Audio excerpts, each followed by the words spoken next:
Hamadakyapi, Lita Killer Ibachiapi.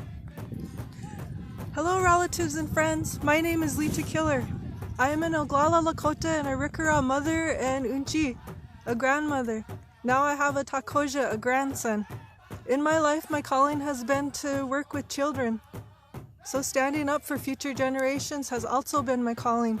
It brought me here to the Minnesota, the Missouri River.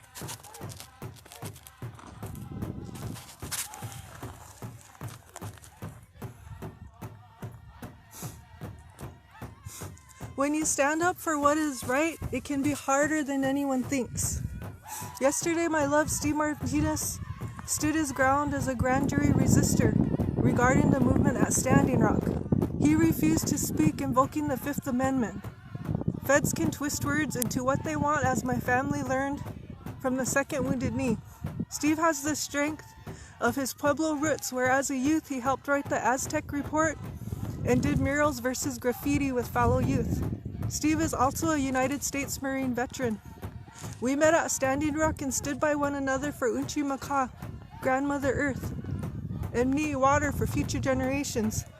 We stood by each other for the Grand Jury in 2016 and 2017. 4 years later, the feds are grasping straws, trying not to be held accountable for the terrible things law enforcement did to peaceful, prayerful water protectors. Back then, we tried to share the unethical behaviors of law enforcement, but media tried hard to control the perspectives and paint the picture differently. With current evolving protests, you can see the shock of America waking up to truths that they see with their eyes, that not all law enforcement is good. But remember, there are the good ones out there standing up and doing a great job as law enforcement. At Standing Rock, those law enforcement were shockingly violent and sadistic, but truths will unfold and the world will listen now.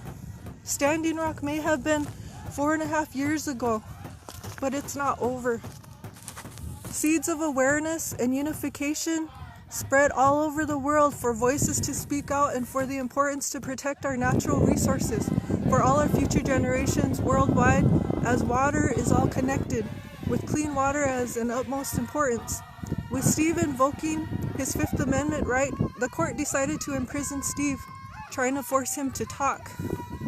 Please send prayers for Steve to stand strong. It could be up to 18 months. Personally, my life has changed at home without Steve here. He tried to prepare me for this possibility, and I support him 100%. Now I will learn to carry on by myself until I hear from him again and he comes home. The marshals kindly let us say a quick "I love you" and be strong. I admit I cried most of last night, but today feels stronger, and things are bigger than us. Please keep Steve in your thoughts and prayers, and also the water protectors and attorneys still fighting for justice.